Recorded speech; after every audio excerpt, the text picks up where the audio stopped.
I'd like to look at another chess variant that was evaluated in the DeepMind study. And in this, pawns can move just one square, so no two-step pawn move. And this really slows the game down. And I think looking at this game, you begin to understand why the rules were changed in the late 15th century to this double-step pawn move, which really speeds up the game. Nevertheless, I think there are some advantages to playing like this, which maybe I'll just mention at the end. But what I'd like to do is have a look at a game that AlphaZero played against itself. And it is quite slow to start, but strategy predominates in certainly the early middle game. And in the end, well, then we have a taste of the kind of tactics that AlphaZero is able to unleash. It really reaches a dramatic conclusion.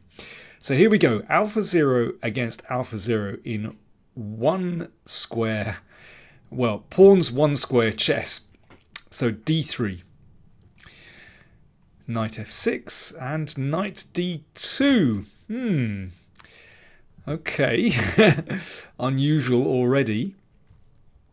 d6, you long to play a pawn two squares, but we just can't do it. e3, e6, knight f3. The forces just aren't engaging with each other.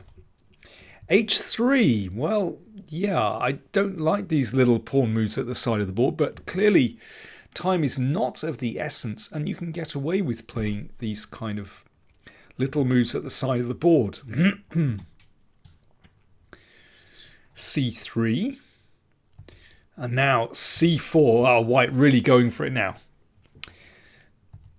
And rook b1. Desperate to push that pawn forward two squares, but no, it can only go one. e5, b3. So now we have what looks like a fairly normal kind of position, a kind of English or reversed closed Sicilian, where somehow black's position looks much nicer than white's, but, well, white's position is absolutely fine, of course. Bishop b2. Queen e7, bishop e2, and b6, b4. So finally white is starting this queenside play. Bishop b7, a3, but got to take your time. h6, and white castles, and the pawn comes to h5. It's really slow motion chess. It's very interesting. Rook d8, rook d1, c5. Okay, black's position still looks very pleasant with such control over the centre and, well, with some space advantage as well. Nevertheless, white can play on these central squares, so knight e4. And of course, if that's exchanged, then white is very solidly placed in the centre, and that's a backward d-pawn. Rook c8. So things might open up on the c-file. So either you move the queen, well, you don't really want to do that when this one potentially can be taken. So b5. So that takes the pressure off this pawn and allows black to break in the centre. So finally, we've got a pawn break after, well, 18 moves now. Pawn takes pawn, knight takes pawn, and now we've got a position which is, well, strongly related to hedgehog pawn structures. You can see white has these two pawns here, and black has a space advantage. Looks very pleasant for black, but it's not so clear because, normally you would want to sort of advance this and maybe get in e4 or f4, but it's rather slow motion. Knight d2, so f6. You want to maybe play f5. Knight c4, so white has had time to maneuver that knight round, and now, of course, One of these could happily drop into d6 if f5 is played. Therefore, knight f8 looks sound to cover the d6 square. And a4. So white has a plan as well. Wants to push with a5 to open the a file, but also weaken that pawn on b6. King h7. Well, f5 was possible there, but it wouldn't necessarily have such a strong effect. You know, white is pretty solidly placed, as in most hedgehog positions. a5. So now there's a bit of pressure on this pawn. Knight e6 and rook a1. So white finds counterplay down the a file. Knight b4 attacks the queen. Queen drops back. b1. Rook b8. So black is just guarding the bishop and the pawn here. Pawn takes pawn. Pawn takes pawn. And now knight c3. If knight takes pawn, then of course bishop takes knight and rook takes knight. So knight c3, and white is just playing the knight round to attack that pawn on b6. So you can see how maneuvers dominate when you can't sort of thrust forward so easily with your pawns. Queen e8, a little bit of pressure here. And yes, if knight takes pawn, then bishop takes g2, followed by rook takes knight, and, well, that's a rather unclear position. Rook a7 instead, so counterplay. Knight c7, bit of pressure here. Knight a3, so that pawn on b5 is defended by white's knight. Rook d7. And bishop a1, maybe making room for the queen to come to b3. Knight d5. And knight a4. So pressure returning to that pawn on b6.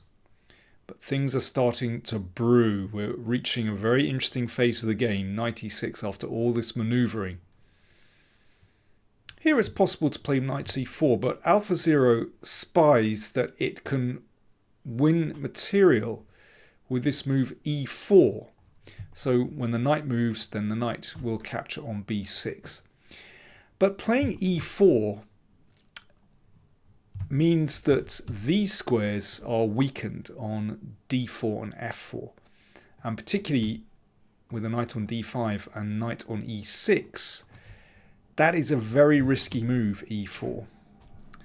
But AlphaZero clearly thinks they can get away with it. Knight f4, attacking the bishop. This is dangerous. Bishop f1, but white is playing very materialistically to win that pawn. Bishop c8. So now we've got an exchange on d7. Queen takes d7 and knight c4. So that bishop is protecting these slightly weak pawns here, and on the other side of the board white wants to cash in on that pawn. Queen a7, and here is where things explode. White plunges in. Knight takes pawn, rook takes, knight takes, queen takes. Well, on the surface of it, that looks absolutely fine for black. This pawn is blockaded. Black has two minor pieces against the rook. Looks fine for black at first glance, but here is why AlphaZero played as it did, because after g3, that knight is actually trapped. Then again, in taking that knight, it's going to really damage white's kingside position. c4, now that's a really interesting move because this starts to open up the position. Opens up that diagonal, which, as we're going to see, is really key in the position. G takes f4, so that knight is taken. And now you can see that that bishop is just way out of play. It's just blunted by that pawn on e5. And black's pieces, well, they could all turn to the king side very easily. So that's why bishop c3 was played, to bring that bishop back into the game. Otherwise it's doing absolutely nothing on a1. Bishop takes h3. So for an exchange, black has pretty good compensation because the king is pretty weak. You know, these pieces struggle to come over to the king side. If bishop takes, bishop, knight takes, and then black is breaking through here, and g5, and so on. So after bishop takes h3, bishop d2, that knight is such a strong piece. So white wants to eliminate that. Queen e6, bishop takes knight, pawn takes, f3. So in this way, white is setting up a defense on the king side by controlling the g4 square, preventing black's queen from entering on the king side, or at least controlling enough squares. So, and that also opens up the second rank. So it means that, you know, moves like queen c2 could well be possible to move over to the king side. But watch how black plays this. This is fascinating attacking play from AlphaZero. Playing against itself, this is very weird. But anyway, just go with it because it's amazing chess. Black is the exchange down and now plays bishop g4. So the whole idea behind this is just to bring the queen into the attack. Even though black is about to go a whole rook down. But we can see that in this situation, in fact, the queen and crucially opposite colour bishop, opposite colour to this one, actually give black fantastic attacking chances. And I honestly think that if a human were trying to defend this with white, they wouldn't succeed. Let's see what happens. So if that's taken, then you can see in this position, black gets a brilliant attack with c3. So white has to defend on the queen side, but also on the king side.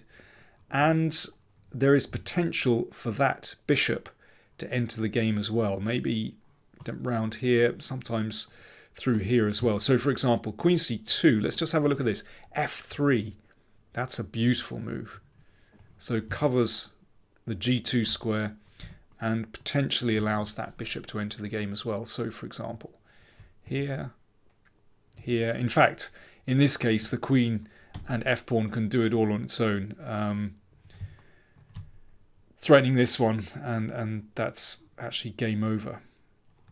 It's a beautiful attack. So white played bishop g2. And again, black simply sacrifices a piece. It's really wonderful. And queen h3, so the queen enters the game. Pawn takes pawn.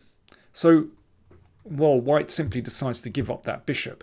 If bishop g2 instead, then in fact black has enough play here. f3. But let's see the game. Pawn takes pawn, queen takes bishop. So AlphaZero is doing this in order to bring the queen over to help with the defense. And obviously if queens are exchanged, then these two pawns on the queen side would be decisive. But of course, the queens are kept on the board. And black still has a very dangerous attack here. White has to tread extremely carefully, particularly as there is potential for that dark squared bishop to enter the game. And here, well, I mean, king f1 would actually repeat the position, but king e1, I mean, that is a really dangerous winning attempt by AlphaZero, because now that bishop enters the game, potentially gaining a crucial tempo by checking the king. So king e1 is, you know, not on a light square. It's a very dangerous move. But in fact, white does have enough to hold this, and this is a kind of fortress because everything is defended here. And in this position, in fact, black doesn't have anything better than a draw by perpetual check. But it does look extremely scary, and a draw.